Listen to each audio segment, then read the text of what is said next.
ओम अज्ञानतिमिरान्धस्य ज्ञानाञ्जनशलाकया चक्षुरुन्मिलितं येन तस्मै श्रीगुरुवे नमः।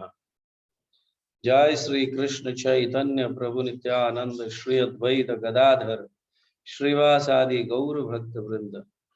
हरे कृष्ण कृष्ण कृष्ण हरे हरे, हरे राम राम राम हरे हरे। हरे कृष्ण कृष्ण कृष्ण हरे हरे, हरे राम राम राम हरे हरे। हरे कृष्ण कृष्ण कृष्ण हरे हरे, हरे राम राम राम हरे हरे। हरे कृष्णा।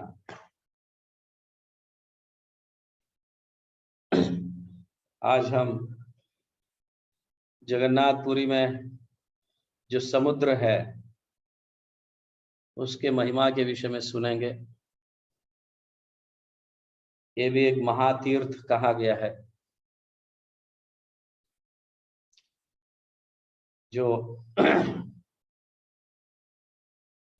4 मुक्ति तीर्थ है, जैसे गंगा, जमुना, सरस्वती, कावेरी। इसी तरह से ये समुद्र भी जो है जगन्नाथपुरी का समुद्र, जहाँ पे श्रील हरिदास ठाकुर की समाधि है, वो भी तीर्थों में महातीर्थ ऐसा कहा गया है।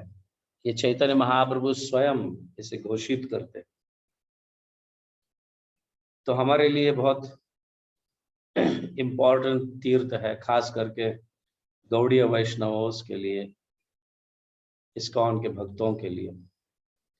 तो वृंदावन में भगवान श्री कृष्ण अपने सखाओं के साथ यमुना में तैरते थे, और यहाँ तक कि सारे सखाओं के साथ कुश्ती भी लड़ते थे। अब जानते हैं कुश्ती कुश्ती क्या होता है? हाँ, गांव के लोग जानते हैं कुश्ती क्या होता है। रेसलिंग जिसको हम कहते हैं इंग्लिश में। तो भगवान श्री कृष्ण के 2 मुख्य खेल रहे हैं। एक है यमुना में तैरना, 2 इंपॉर्टेंट स्पोर्ट्स, यमुना में तैरना और यमुना के तट पर कुश्ती खेलना। समझ गए ना? कौन जीतता है, कौन हारता है।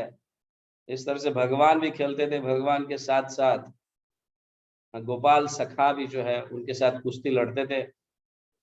कई बार कृष्ण हार जाते थे, तो कई बार कृष्ण जीत भी जाते थे। तो भगवान के इस कुश्ती के पटु को या एक्सपर्टीज को देखकर कंस भी कृष्ण को बुलाते हैं कुश्ती खेलने के लिए। ये लीलाओं को हम जानते हैं सब, दशम स्कंद में भगवान कुश्ती खेले हैं कंस में।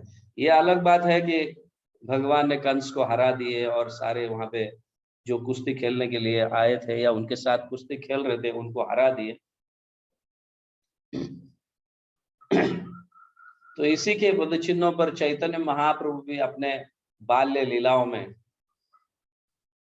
गंगा के तट पर, नवद्वीप में गंगा के तट पर जाकर तैरते थे और अपने सखाओं के साथ या अपने स्कूल मेट्स, मित्रों के साथ कुश्ती खेलते थे। चैतन्य महाप्रभु स्वयं। तो जब चैतन्य महाप्रभु जगन्नाथपुरी में रहे, अपना निवास स्थान बनाया जगन्नाथपुरी में संन्यास लेने के उपरांत, तो महाप्रभु सभी अपने भक्तों के संग श्रील हरिदास ठाकुर के समाधि के पास जाते थे। वहां बहुत सारा उद्दंड कीर्तन करते थे, जबरदस्त कीर्तन करते थे। और कीर्तन के साथ साथ समुद्र के तट पर भी कीर्तन करते थे। और कीर्तन होने के उपरांत चैतन्य महाप्रभु समुद्र में स्विमिंग करते थे, स्विमिंग तैरते थे चैतन्य महाप्रभु, और उनके साथ साथ सारे भक्तगण भी ये स्पोर्ट्स इसमें भाग लेते थे। कौन कितना अंदर तक जाता है, कौन कितना लंबा तैरता है, और तैरने के उपरांत एक दूसरे के ओर पानी छिड़कते थे, एक दूसरे के ऊपर पानी छिड़कते थे और बड़ा आनंद का अनुभव करते थे सभी भक्त लोग। चैतन्य महाप्रभु स्वयं और भक्त लोग एक दूसरे के ऊपर पानी छिड़कते। उसके उपरांत फिर समुद्र के तट पर सभी भक्त लोग कुश्ती खेलते थे। ये बहुत सुंदर लीला है, चैतन्य चरितामृत चैतन्य भागवत में इसका वर्णन है। कुश्ती खेलते थे, और ऑफ कोर्स उस समय नित्यानंद प्रभु भी रहा करते थे और अन्य सारे भक्त भी रहते थे। नित्यानंद प्रभु के भक्त जो है या नित्यानंद प्रभु के एसोसिएट्स, उनके संग में रहने वाले सभी भक्त जो है कुश्ती खेलते थे, और चैतन्य महाप्रभु के साथ जो भक्त है तो एक दूसरे पर पानी छिड़कते थे। अब समझ रहे इसका अर्थ? चैतन्य महाप्रभु के सारे संग जो है, रूप गोस्वामी से लेकर स्वरूप दामोदर से लेकर रामानंद राय से लेकर सभी भक्त एक दूसरे के ओर पानी छिड़कते थे। जैसे भगवान श्री कृष्ण राधा कुंड श्याम कुंड में जब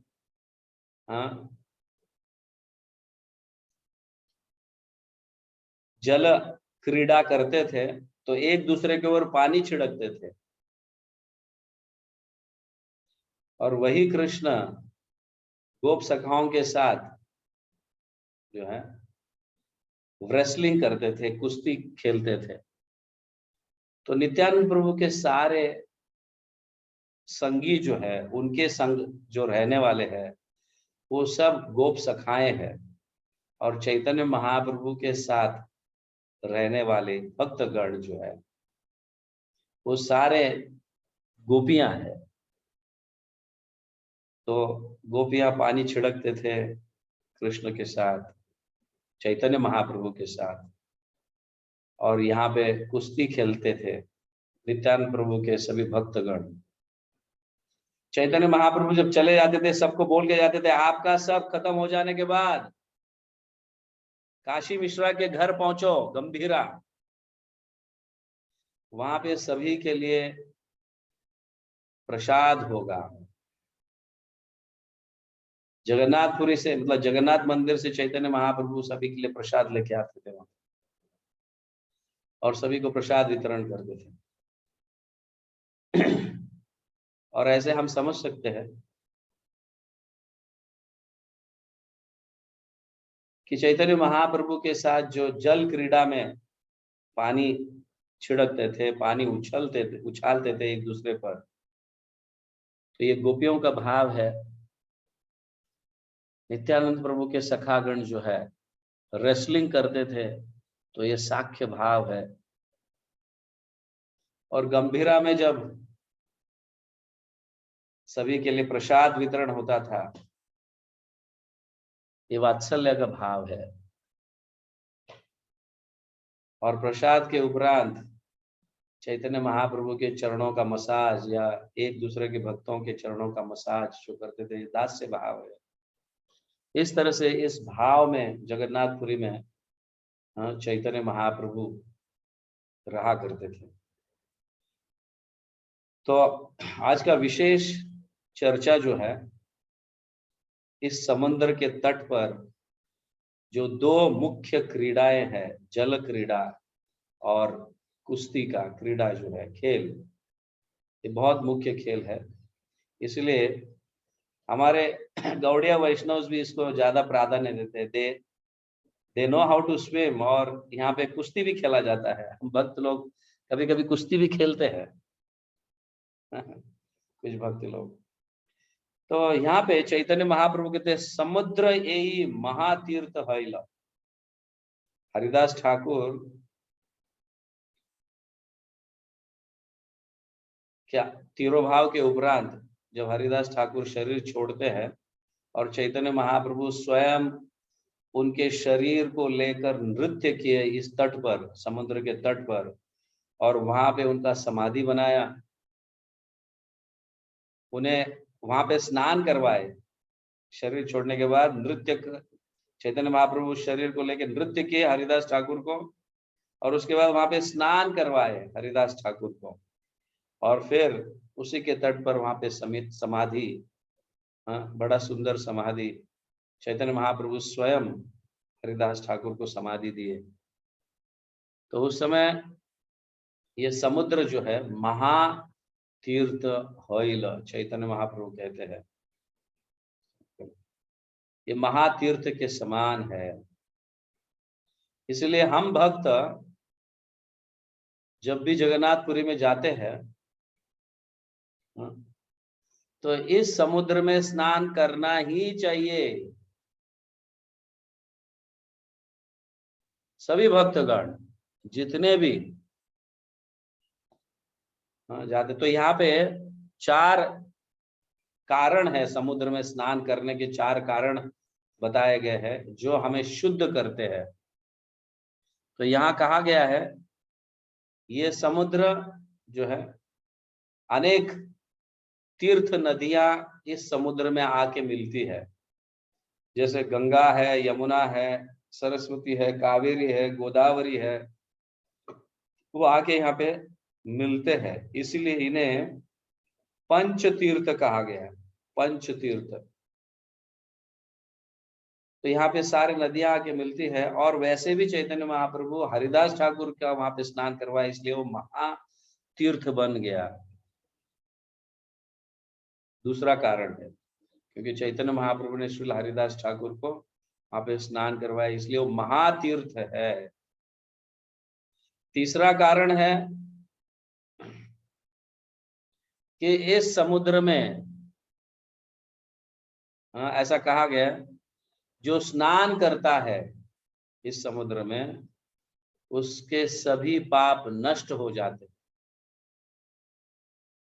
यहां तक कि धाम में भी जो पाप करता है, अपराध करता है, वो इस तीर्थ में स्नान कर कर जाने के बाद सभी पाप नष्ट हो जाते हैं, धाम में किए हुए पाप भी नष्ट हो जाते हैं।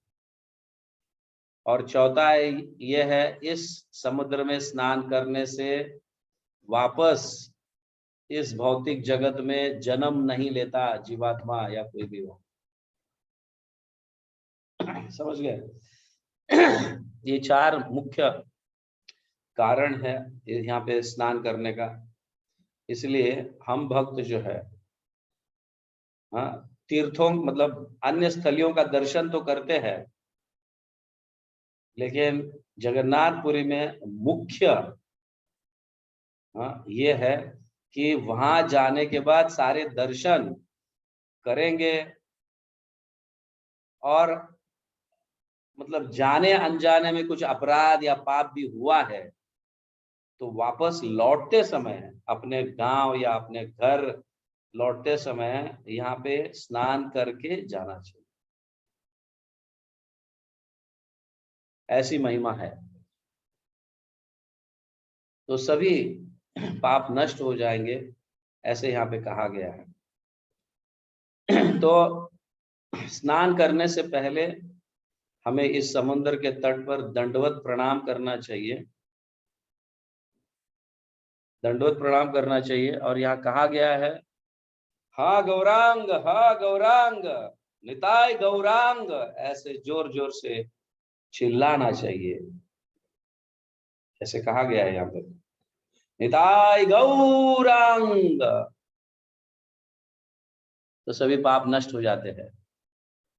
समुद्र में स्नान करते समय इस तरह से खेलते कूदते हम चैतन्य महाप्रभु के, नित्यानंद प्रभु के नामों का उच्चारण करते हुए सभी पापों को धो देना चाहिए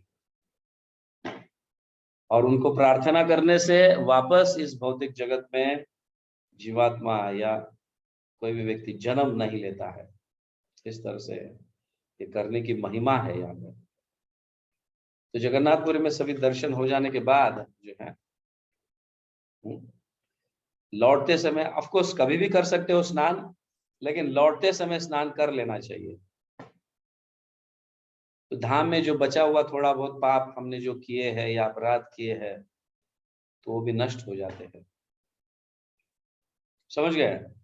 तो यहाँ पे इस जगन्नाथपुरी में चारों भाव प्रकट होते थे, माधुर्य भाव, साख्य भाव, वात्सल्य भाव, दास्य भाव। चैतन्य महाप्रभु स्वयं भक्तों को इस भाव में व्यस्त रखते थे, सेवा देकर इस तरह से आनंद का अनुभव कराते थे चैतन्य महाप्रभु। सो ये बहुत बड़ा तीर्थ है। समुद्र साधारण समुद्र नहीं है, खास करके हरिदास ठाकुर के समाधि के पास का जो स्थली है उसका किनारा जो है ये बहुत ही हमारे लिए गौड़ीय वैष्णव के लिए बहुत महत्वपूर्ण तीर्थ स्थान है। तो ध्यान में रखिए, जब भी आप जगन्नाथपुरी जाते हैं समुद्र में स्नान करना ना भूलें। ठीक है? हरे कृष्णा। जगत गुरु श्रील प्रभुपाद की जय, जगन्नाथपुरी धाम की जय, श्रील हरिदास ठाकुर की जय, जगन्नाथ बलदेव सुभद्र माई की जय, गौर प्रेमानंद।